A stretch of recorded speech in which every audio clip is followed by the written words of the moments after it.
இன்றைக்கி நான் வந்து இந்த அவக்காடோவை நான் 3 பச்சை காயாக தான் நான் வாங்கினேன். இப்போ நான் அரிசியில் போட்டு இந்த மாதிரி நல்லா கருப்பாக இருக்க வரையிலும் நான் வந்து பழுக்க வச்சுருக்கிறேன். நான் முளைக்காய் வச்சுருக்கிறேன். 1/4 லிட்டருக்கு கொஞ்சம் அதிகமாக நான் பால் வச்சுருக்கிறேன்.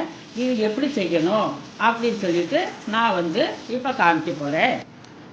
இப்போ நம்ம வந்து இதை வந்து கட் பண்ணுவோம். நடுவில் கொட்டை இருக்குது. அந்த கொட்டை வந்து நம்ம எடுத்து தூர போட்டுடணும். இந்த சதை மட்டும்தான் நம்ம வந்து போடணும். 4 ஏலக்காய் வச்சுக்கிறேன். 4 ஏலக்காய் நான் இந்த மாதிரி போட்டுறேன்.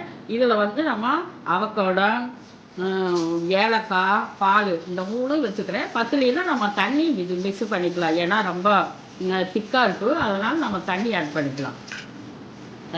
இதுவும் நல்லா அழகாக வந்துருக்கு. இதை வந்து நம்ம ஸ்பூனில் தோண்டி எடுத்துப்போம்.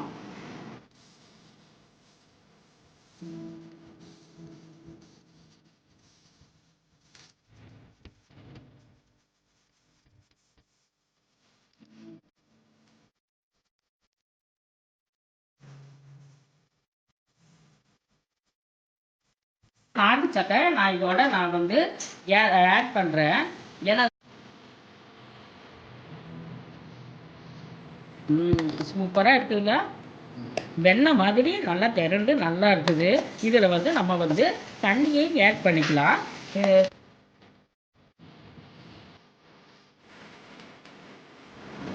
மிக்சியில் சூப்பராக வந்துருக்குது.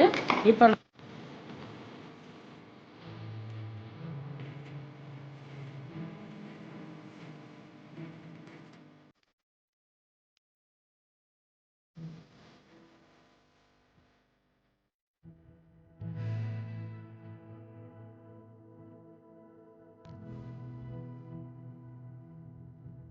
அவகேடோ ஜூஸ் எப்படி இருக்குது அப்படின்னு சொல்லிட்டு நம்ம இப்போ பார்க்க போகிறோம்.